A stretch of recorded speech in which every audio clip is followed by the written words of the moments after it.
Muito bem. Então, a gente tem um estudante que amarrou uma pedra num barbante, né, que está enrolado em um carretel, e ele faz girar, né, só pedrinha ali num círculo horizontal. A princípio, esse círculo tem um raio R1, né, uma velocidade angular ômega 1. De repente, ele deixa o carretel desenrolar, né, e aí o raio aumenta, porque a quantidade de linha aumenta, né, aí o raio da trajetória aumenta, a linha solta, né, e aí o objeto vai ficar mais longe do carretel, e aí o raio da trajetória aumenta. Aí ele quer saber o que acontece com o momento de inércia do sistema e a velocidade angular da pedra. É isso que ele quer saber o que acontece, né? Bom, então a gente precisa saber duas coisinhas. Primeiramente, momento de inércia, e aí depois a gente vai usar o momento angular e a sua conservação para a gente chegar lá também na velocidade angular. Beleza? Bom, quando a gente tem uma partícula, igual o caso aí de uma pedra, por exemplo, uma coisa pequena, o momento de inércia pode ser isso aqui, ó. O momento de inércia é igual, o momento de inércia é o I, tá, gente? É igual a massa vezes o raio da trajetória ao quadrado. Ok? O momento de inércia, ele basicamente, ele dá a distribuição da massa em relação ao eixo de rotação. Quanto mais longe a massa tiver do eixo de rotação, a massa do corpo em questão tiver do eixo de rotação, maior o momento de inércia. Como é uma partícula, a distância até o eixo de rotação é simplesmente o raio. Então, o momento de inércia é proporcional ao raio, nesse caso, o raio ao quadrado. Então, ele fala que vai aumentar o raio, né? Como vai aumentar o raio, o momento de inércia também vai aumentar, porque o momento de inércia proporciona ao raio. Beleza? Então, o momento de inércia aumenta. O momento de inércia 2 é maior do que o primeiro. O momento de inércia aumentou. Bom, aí vem aquela história que a gente falou semana passada do sistema isolado, né? Que é aquele que não está recebendo forças de agentes externos ou essas forças são desprezíveis, tá? Então, no sistema isolado, o momento angular se conserva. E aí a gente pode usar essa equação para o momento angular aqui, ó. O que é o momento angular? É o momento de inércia vezes velocidade angular. Tem uma analogia que a gente faz do momento angular com o momento linear. O momento linear é a nossa quantidade de movimento. Quantidade de movimento, né, mv. Então, a analogia para angular é o seguinte: a gente troca a massa pelo momento de inércia, tá? E a gente troca a velocidade linear, que é o v, pela velocidade angular, ok? Que aí eu acho que ajuda a gente a gravar. Ao invés de massa, momento de inércia. Ao invés de velocidade linear, velocidade angular, ok? Então, esse é o nosso momento angular. Esse aqui seria o momento linear, ou a quantidade de movimento que a gente tratou semana passada. Bom, ele se conserva. O que é ele se conservar? Quer dizer que ele, na situação 2, ele tem o mesmo valor que na situação 1. Mas eu não falei que o momento de inércia aliás, o momento angular é o momento de inércia vezes o ômega, que é a velocidade angular? Então, quer dizer que o I na situação 2 vezes o ômega na situação 2 tem que ser igual ao I na situação 1 vezes o ômega na situação 1. Certo? O momento angular final é igual ao momento angular inicial. Só que a gente acabou de concluir aqui em cima que o momento angular final é maior. Se o momento angular final é maior, para o produto ser igual, a nossa velocidade angular tem que ser menor. Certo? Então, quer dizer, se você aumentou esse cara, para esse produto dar igual ao produto de lá, né? Esse aqui tem que ser menor. Então, a velocidade angular vai diminuir. Ok? Essa é a principal lição dessa aula de hoje. Vocês vão ver que ela vai aparecer em vários problemas aí, né? O PISM tem explorado isso em várias questões que a gente vai ver ao longo dessa lista, tá? Então, raio aumentou, momento angular, ó, o momento de inércia aumenta, Se o momento de inércia aumenta, pela conservação do momento angular, a velocidade angular diminui. Beleza? Deu para entender?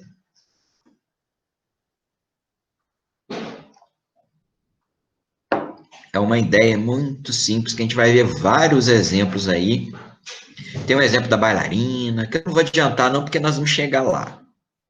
Tem um exemplo da bailarina, tem vários exemplos aí bacanas. Muito bem. O número 2, né, tem essa pessoa aqui, essa pessoa está em cima de uma plataforma, essa plataforma gira, ok? Essa plataforma, alguém colocou para girar e ela, a princípio, gira, né? E gira num plano horizontal em torno de um eixo vertical sem atrito. Se está sem atrito, né? Então, ele deve manter a princípio, a velocidade é constante. Se o cara ficasse quieto, né? Mas ele vai se mover, né? Então, essa pessoa aqui, ela está na borda e ela vai caminhar em direção ao centro. O caminhar dela ao centro afeta o momento de inércia do sistema. Ok? Como eu disse, no caso, ela não é uma partícula, ela é um corpo. O momento de inércia tem a ver com a distância da massa do sistema em relação ao eixo de rotação, que está simbolizado aqui por essa retinha. Quando a massa se aproxima do eixo de rotação, o momento de inércia diminui. Ok? Então, o momento de inércia vai diminuir. E aí, usando aquela lógica que a gente viu lá no exercício anterior, né? O raio da partícula vai diminuir, né? O raio do movimento do sujeito vai diminuir, o momento de inércia vai diminuir, e aí, da mesma forma que a gente fez lá com a conservação do momento angular, né? Se o momento angular final é igual ao inicial, só que agora, diferente do outro, o momento de inércia diminuiu, né? Se o momento de inércia diminui, quer dizer que a velocidade angular vai aumentar. Então, a nossa velocidade angular vai aumentar. Então, o momento de inércia diminui e há um aumento na velocidade angular. E o momento angular do sistema se mantém constante. Por que se mantém constante? Porque o sistema é isolado. Ok? Veja que ele fala no texto e a gente vê na figura, não tem mais nada no sistema, não tem um motor, não tem nada, não. É simplesmente o sistema girante. Foi colocado para girar com a pessoa em cima. Vai entender, né? É um brinquedo muito esquisitinho, mas tudo bem. Tá? Então, como não tem nada mais, é só a plataforma e a pessoa, né? É um sistema isolado. E aí, o momento angular do sistema se conserva. Tá? Momento angular conserva, momento de inércia diminui, velocidade angular aumenta. Beleza? Exatamente o contrário do número 1. Joinha? Quem fez o 1 fez o 2.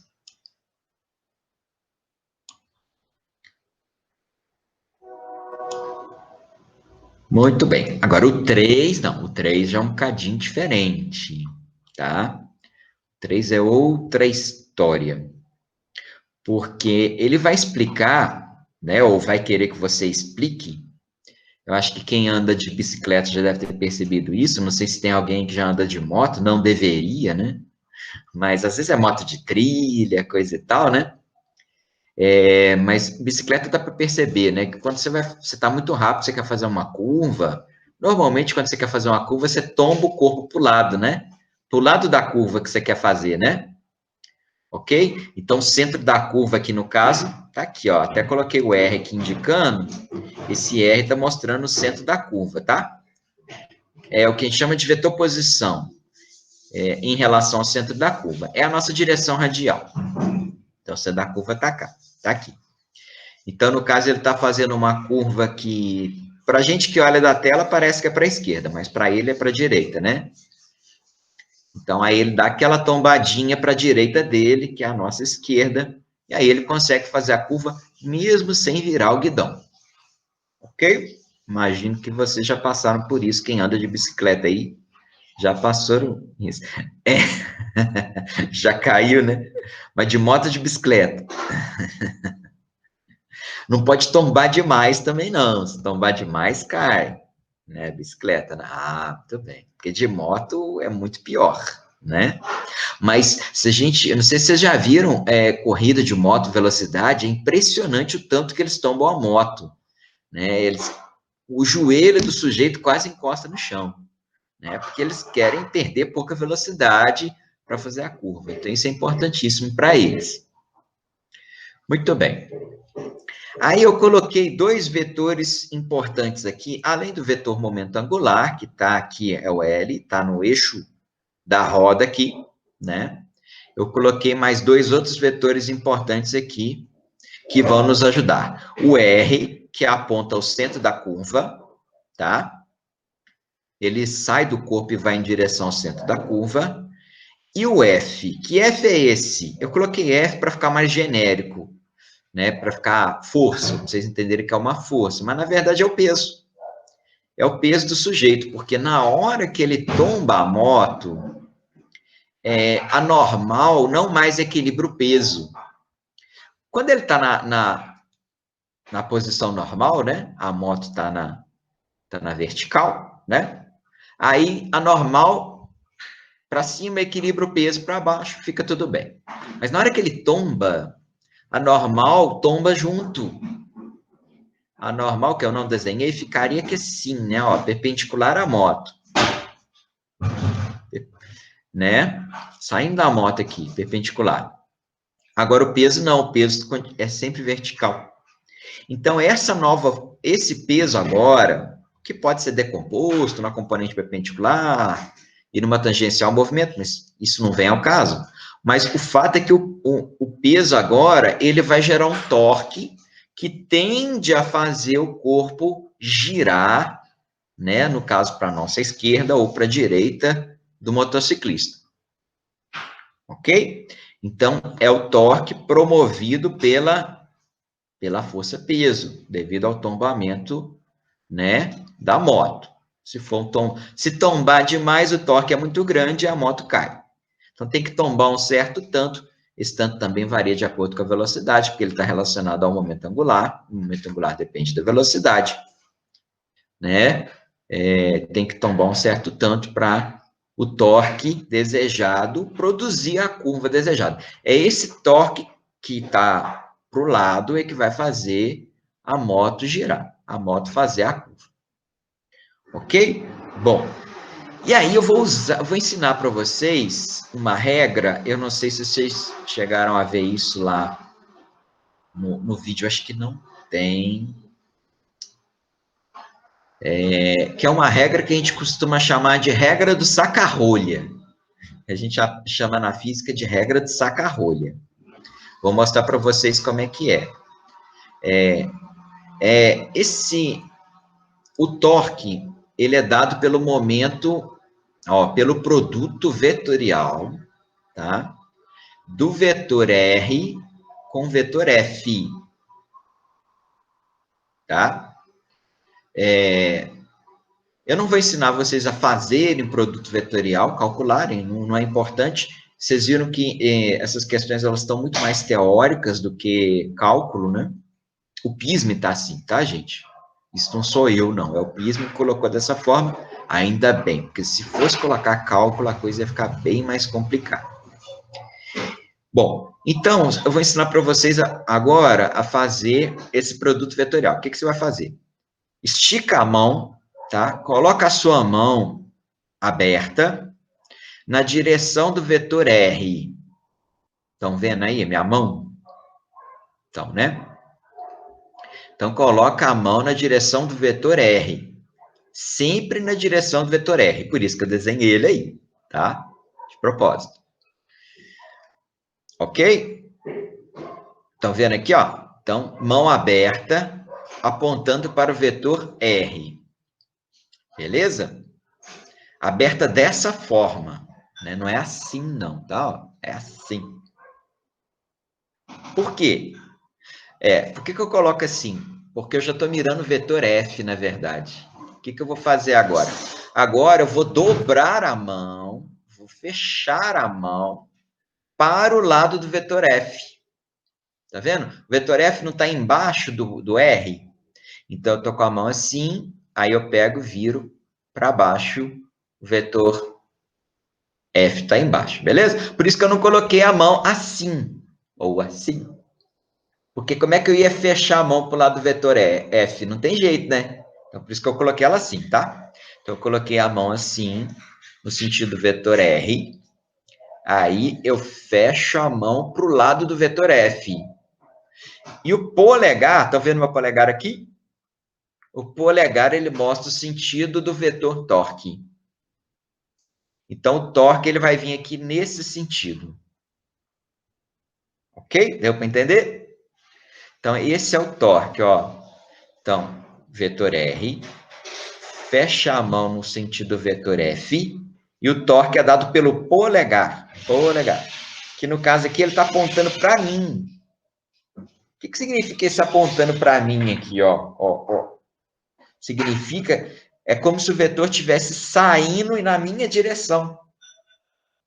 Certo? O vetor está saindo do plano do celular, do notebook, no meu caso, ele está saindo do notebook, entrando em mim. Tá? É como se fosse uma flechinha me acertando, me atingindo aqui. Tá? Perpendicular a esse plano aqui, perpendicular ao plano da tela, saindo, porque o polegar está para fora. Tá? Se no final da história, se tivesse dando assim, tivesse dado assim, seria entrando no plano, mas não deu assim, ele deu para cá. Ele está saindo do plano da Terra. Ok? Então, o torque está perpendicular ao plano, no caso de quem está fazendo a prova, é o plano do papel, e saindo dele. Beleza? Essa é a regra do saca-rolha. Por que saca-rolha, né? É porque quando você vai tirar uma rolha de uma garrafa, né? Você pega e saca, entendeu? Puxa a rolha. Então, por isso que é por regra do saca-rolha. Tem gente que faz com a mão aberta, regra do tapa, tá? Também dá. Depois eu vou ensinar vocês a fazer isso no terceiro ano, tá? Mas aqui no caso eu acho que a regra do saca-rolha fica melhor. Beleza? Muito bem. Então, é por isso que a letra A aqui, ó, inclinando a bicicleta, aparece o momento de uma força, que é o torque, né? Que aponta na direção do movimento da motocicleta, saindo do papel, né? Ok? Então, essa é a primeira parte aqui, ó. Bom, e tem uma segunda parte aqui, ó. A variação do momento angular produzida por esse torque é responsável pela manobra de curvatura da bicicleta. O torque é que produz a variação do momento angular.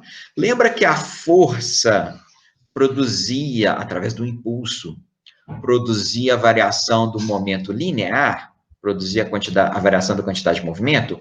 O análogo à força em questão de rotação, em relação ao momento angular, é o torque. Tá? Então, por isso que tem um torque. Tem umas figurinhas aqui que vão ajudar a gente a entender um pouquinho melhor tudo isso que eu estou falando para vocês. Olha só. Aqui tem a roda, o peso e tal, né? Tá mostrando o torque aqui, beleza? O torque é pontinho. Por que pontinho? Toda vez que você tem um vetor saindo do plano, você simboliza por um pontinho, tá? Se tivesse um vetor entrando no plano, seria xzinho, tá? Que é a lógica da flechinha. Flecha saindo, vindo em direção a você, você vê a ponta dela, pontinho. Flecha entrando, você vê o xizinho das penas ali da flecha. Vamos brincar de índio, né? A gente vai usar muito isso lá no terceiro ano, tá? Muito bem. Esse torque, então, é responsável por uma variação do momento angular. Então, veja, eu tinha um momento angular inicial, aí aparece um torque, que está simbolizado aqui por esse vetor T aqui. Esse torque produz um ΔL, uma variação no momento angular. E aí o torque final, ó, o momento angular final, que é esse LF aqui, ó, ele é igual a inicial mais a variação do momento angular. LI mais ΔL, vai dar o LF. Aqui está somando vetores com aquele método do polígono, ok? Então, a soma de LI com ΔL dá o LF. Vai ter uma variação de momento angular promovida pelo torque. O torque é que produz esse ΔL aqui, tá? Mudando a direção, vejam, o LI está nessa direção, paralela ao plano aqui, né? E o LF está na direção diferente, tá vendo? Essa direção diferente vai mudar a direção da moto. Então, você tem o LI, o torque, que vai produzir esse ΔL. Esse torque aqui não ficou bem representado não, tá, gente? Porque, na verdade, esse torque ele está meio que saindo aqui. Então, não dá para representar dessa forma aqui, não. Mas a gente tem um ΔL. Digamos que o ΔL seja para cima aqui, ó. Aí o ΔL para cima vai fazer o LF ficar na diagonal aqui, ó. Onde vai dar isso aqui.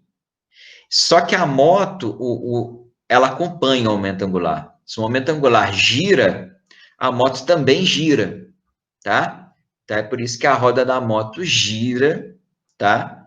E aí consegue, então, o cara fazer a curva. Ok? Deu para entender mais ou menos? É complicadinho, tá? Essa é a pior questão dessa lista aí, tá? Mas eu acho que assim, não precisava entender tudo isso para marcar, né?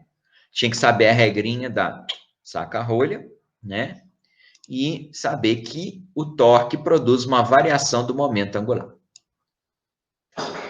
Beleza? Assim como a variação do momento linear, que é o ΔQ, né? Lembra que a gente viu? O impulso, ele é igual à variação, cadê o nosso delta? Deixa eu pegar o delta aqui. Símbolo, delta. Assim como o impulso, cadê? Isso. Assim como o impulso é a variação da quantidade de movimento, o torque, vou pôr T, tá, gente? Às vezes põe outra letra, mas é T. Ele é a variação do momento angular. Tá? Então, o impulso é a variação do linear, o torque é a variação do angular. Beleza? Não, peraí, desculpa. O impulso é a variação do momento linear e o impulso, deixa eu completar isso aqui, ele é igual a força vezes tempo, lembra? Deixa eu pegar um outro delta aqui. Força vezes tempo. Vou pôr o tempo como minúsculo. Na verdade, aqui, faltou aqui, ó. É o torque vezes tempo que dá a variação do angular, tá? Que não tem nome, inclusive. Não tem o nome. Igual aqui tem o nome de impulso. Aqui não estou me lembrando se tem algum nome especial aqui, mas acho que não. Mas é o torque vezes o tempo que dá a variação do angular.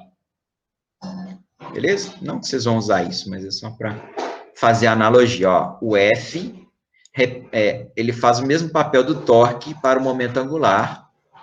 O torque faz o mesmo papel no momento angular que a força no linear. Multiplicando pelo tempo dá a variação. No caso aqui, momento linear. No caso aqui, momento angular. Beleza? Deu para entender? Depois vocês dão uma lidinha no texto aí, que eu acho que o texto está bem explicadinho. Também é um tipo de questão típica. Bem comum. Joia? Perguntas?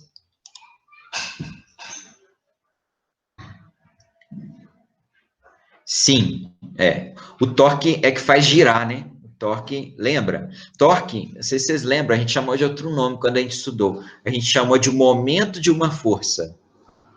E o momento de uma força é que tende a fazer um corpo girar, né? Então, torque tende a fazer o corpo girar e então fazer a curva. Tá? Basicamente é isso. Muito bem. Agora o número 4, o João, que tá em cima da plataforma aí, né? É o nosso amigo João, de novo aquela plataforma esquisita, né? Girante, né? Poderia ser uma cadeira de rodinhas, igual aquela que a gente tem lá na sala dos professores. Só que aí ele está em pé, né? Não é muito aconselhável ficar em pé, não. Mas sentado também funciona. E, a princípio, a plataforma está parada e ele tem uma roda na mão que está girando. Tá? Tipo uma roda de bicicleta que tá com ela na mão girando. A princípio, ela está girando aqui no sentido horário. Tá? Aí, o que ele faz? Ele pega e vira isso de cabeça para baixo. Aí ele vira de cabeça para baixo e, inclusive, ele trocou a mão, né? Para virar, né? Não mostra ele virando, mas aqui no texto está falando, né? Que ele inverte a posição da roda da bicicleta de forma que ela passa a girar com a mesma velocidade angular, mas em sentido anti-horário, quando visto de cima. Ele simplesmente pegou e fez isso. Depois ele pegou, trocou, né? A mão de novo, tá? Esse desenho aqui é parecido, só que aqui o sujeito está sentado, ó, na cadeira de rodinha, ó, tá? Ele está sentado aqui está pegando pela haste, aqui só tem uma haste, tá vendo? Aí ele pega e inverte, ó, agora a haste está para baixo, né? A haste está em cima, né? O disco está embaixo. Aí aqui o disco tá girando no sentido contrário. Beleza? Aí ele verifica, aí ele começa a girar também no sentido contrário. Beleza? Não sei se deu para entender aí a lógica, né? Nós já vamos explicar, mas a questão ele estava sentado com uma roda girando no sentido anti-horário, né? Anti-horário. E aí, ele inverte essa roda, e aí ela começa a girar no sentido horário, e ele começa a girar no sentido anti-horário. Tá? E aí, está explicando mais ou menos aqui. E aí, agora ele quer saber como que agora a plataforma gira, né? E o sujeito que está em cima dela também gira. Beleza? Muito bem. Vejam, é uma cadeira de rodinha, é um sistema isolado, pessoa, cadeira, isso aqui que está na mão dele, que eu já esqueci, ele chama de roda, né? Chama de roda de bicicleta. Isso, roda de bicicleta. Então, o sistema é isolado. Se o sistema é isolado, o momento angular do sistema deve se conservar. Então, o momento angular na situação da primeira figura tem que ser igual ao momento angular na segunda figura. Beleza? Só que na primeira figura só tem o momento angular da roda. Na segunda figura, tem o momento angular da roda, que ficou para baixo agora, tá? E o momento angular da pessoa, que é para cima. O momento angular também aí tem um jeito de saber pela regra de saca-rolho. Você coloca os 4 dedos no sentido da rotação, o polegar indica o momento angular, tá? Ó. Então, se está girando no sentido anti-horário, o polegar dá para cima, é o momento angular, tá? Quando ele inverte, está girando no sentido horário, o polegar fica para baixo, tá ok? É a mesma regra de saca-rolha. Por isso que aqui está para cima e aqui está para baixo, porque aqui está girando no sentido anti-horário e aqui está girando no sentido horário. A roda gira no sentido horário e o rapaz aqui gira no sentido anti-horário. Beleza? Sentidos opostos. Isso que faz o momento angular ficar oposto também. Beleza. Então, aqui, ó, na situação inicial, a gente tem o momento angular do sistema é o próprio momento angular da roda, porque não tem mais nada girando, é só a roda. Tem esse momento angular, e o que ele falou que o momento de inércia é I, o momento de inércia da roda é I, vezes ômega. É aquilo que a gente viu lá no primeiro e no segundo. Na hora que ele inverte a roda, aí o momento angular da roda inverte o sentido. Então, ele é menos I ômega. Ele vai girar com a mesma velocidade angular. O momento angular também não muda, porque o momento angular é intrínseco à roda. É uma propriedade intrínseca, né? Não tem como mudar, né? Só se amassar a roda, mas ninguém vai amassar a roda, então vai manter o mesmo momento angular. Então, só mudou o sinal, tá? Esse é o momento angular da roda no final. Bom, só que agora a pessoa também tem um momento angular que eu chamei aqui de LP, momento angular da pessoa. E aí, o momento angular do sistema, tá? O momento angular do sistema é o momento angular da roda, que é menos I ômega, mais o momento da pessoa. Então, esse aqui é o momento angular final do sistema.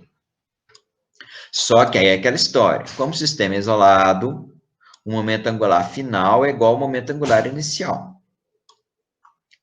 O momento final está aqui, ó, menos I ômega mais LP. Aqui, menos I ômega mais LP. E o inicial era só I ômega. Então, menos I ômega mais LP é igual a I ômega. Passa esse menos I ômega para o outro lado, então LP vai ficar I ômega mais I ômega, 2 I ômega. Então, esse é o momento angular, 2 I ômega. Essa é a resposta. Viram que deu positivo?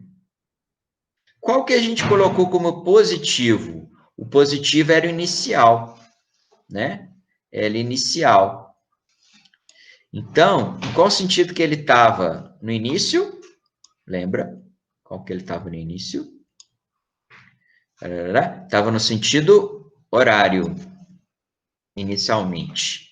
E esse sentido que a gente colocou como positivo. Então, como ele está positivo aqui no final, quer dizer que ele vai estar no sentido horário também, tá? Então, por isso que é 2 I ômega e gira em sentido horário, tá? Porque ficou positivo. Então, é o mesmo sentido original. Você inverte, olha só como é que é a coisa. Quando você inverte, né, o sentido de rotação da roda, ela passa a ter um momento angular no sentido contrário. Mas o momento angular do sistema como um todo não se altera. Então, para ele não se alterar, a plataforma gira no sentido contrário. Porque aí a plataforma girando no sentido contrário, ela compensa a roda que mudou o sentido. Então, mantém o do sistema. Ok? Então, quer dizer, você tinha um pequenininho para cima, que era só o da roda. Quando você vira, você tem um pequenininho para baixo, mas você tem um grandão para cima. Por que o para cima é grandão? Porque a massa da pessoa e da plataforma é muito maior do que a massa da roda. Isso te dá um momento de inércia maior. Tá? E aí, na hora que você soma o grandão para cima com o pequenininho para baixo, vai dar um pequeno para cima, né? Porque, tipo, esse vetor vai subtrair desse e vai dar um vetor igualzinho esse aqui. Beleza? Deu para entender?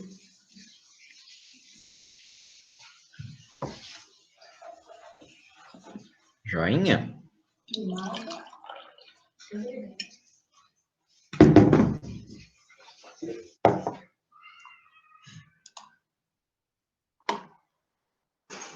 Joia. Muito bem. Agora, número 5, a gente tem uma criança que está num banco giratório ou uma cadeira de rodas, de rodinhas, né? Cadeira de rodinhas, né? Não é de rodas, não. E ela tá, a princípio, ela tá com o braço encostado no corpo, tá com os braços fechados, né? Inicialmente, ela tá com os braços encostados no corpo. E aí pede para alguém girar a cadeira. né? É a experiência clássica que a gente faz.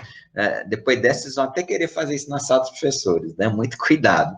Produz muito tombo, tá? Produz muitos tombos, cuidado. Se girar rápido demais, dá tombo, viu? Bom, aí começa a girar. No que está girando sozinha, aí a pessoa não está encostando mais, o que a pessoa que está na cadeira faz? Ela abre os braços. Quando ela abre os braços, ela modifica o momento de inércia do sistema, porque ela faz a massa do sistema afastar do centro.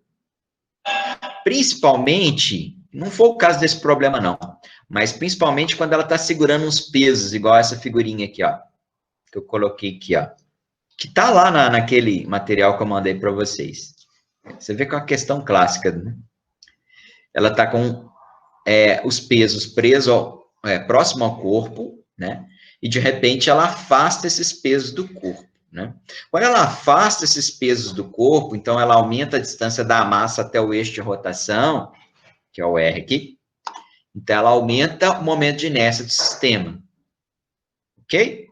E aí, se ela aumenta o momento de inércia, o que acontece com a velocidade angular? Lembra que a gente já fez lá nos primeiros? O momento de inércia aumenta, a velocidade angular vai diminuir, né? Pela conservação do momento angular, né? Sistema isolado, né? I ômega final é igual a I ômega inicial, com momento de inércia final maior do que a inicial, velocidade angular menor. Beleza? É bacana demais esse negócio, porque você está girando rápido aqui, aí na hora que você abre os braços, você começa a girar devagar. Na hora que você fecha os braços, você gira depressa de novo. Tá cheio de vídeo assim na internet, tá? Depois eu vou até procurar um e vou mandar o link para vocês verem, tá? Provavelmente vai achar algum com tombo também. Tá? Mas é uma experiência muito bacana. A gente tem um monte aí na internet. Depois eu vou escolher uma para vocês. Então é isso aqui, né? Ó, quando a criança abre os braços, o módulo da velocidade angular do sistema diminui. Por quê? Porque o momento de inércia aumenta. Joinha? Então é questão clássica de momento angular também. Pode deixar, Robert. Vou mandar um dando certo e dando tombo. Quem tiver cadeira de rodinha, dá para brincar com isso. Okay. Aqueles bancos também, né? Banco com rodinha, banco giratório, né? Também dá para brincar com isso.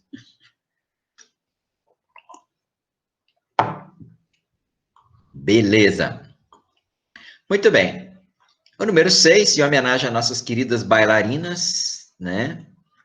Eternas bailarinas, né? Daniela tá aí? Nossa eterna bailarina. A Daniela não tá não, né?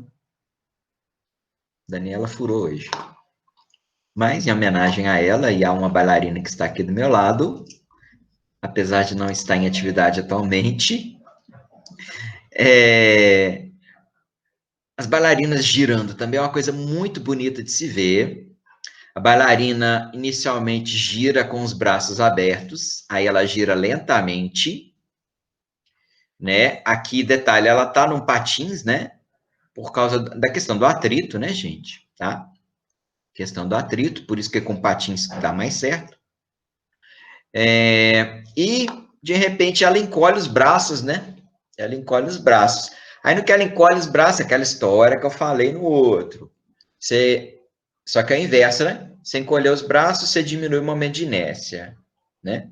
Se o momento de inércia diminui, a velocidade angular aumenta. Aí ela gira mais rápido, tá? Ok? Então é isso, olha. Então, com os braços cruzados, rodopia com a velocidade angular, né? E quando ela abre os braços, né, a velocidade angular diminui. Beleza? É isso que eu acabei de falar. Só que eu falei ao contrário, né? Mas a ideia é a mesma.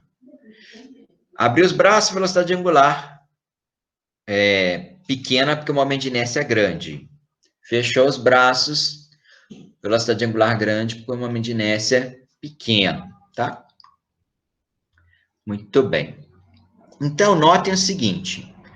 Pela conservação do momento angular, o momento de inércia vezes a velocidade final tem que ser igual ao momento de inércia vezes a velocidade inicial. Como a gente já viu nas outras questões, essas grandezas se tornam inversamente proporcionais, né? Quando uma aumenta, a outra diminui. E aí, quando vocês estudaram função ano passado, né? Vocês viram essa função aqui, né? A função de duas grandezas inversamente proporcionais, função do tipo y igual a 1 sobre x, que dá hipérbole. É uma função hiperbólica, que vai acompanhar vocês na física em vários momentos, viu? Vários momentos aparecem gráficos hiperbólicos aí, porque são grandezas inversamente proporcionais. Inclusive, spoiler alert, né? A gente vai ver uma transformação isotérmica de gás quando a pressão aumenta, o volume diminui, tá? Muito bem. Aí eu coloquei só aqui para vocês lembrarem da matemática, y igual a 1 sobre x. No caso, aí o y seria o ômega, pelo gráfico, e o x seria o momento de inércia, tá? Que dá esse aqui, né, gente? Ó, que dá a letra A, né? Aqui a gente vê direitinho. Quando o momento de inércia pequeno, que é por aqui, né? O momento de inércia pequeno dá velocidade angular grande, né? E aqui é o contrário. Quando o momento de inércia é grande, a velocidade angular dá pequena. Por isso que é a letra A. Beleza? Toda vez que você tiver duas grandezas inversamente proporcionais, o gráfico de uma em relação à outra vai dar essa hipérbole aqui, bonitinho. Joia? Beleza? O resto aqui, aqui é proporcional ao quadrado, né? Aqui é proporcional ao quadrado, aqui é proporcional diretamente, aqui é constante, né? E aqui é proporcional, só que com a taxa inversa, com a taxa negativa, né? Seria uma reta com coeficiente angular negativo. Não é o caso. E aí, fechou, né?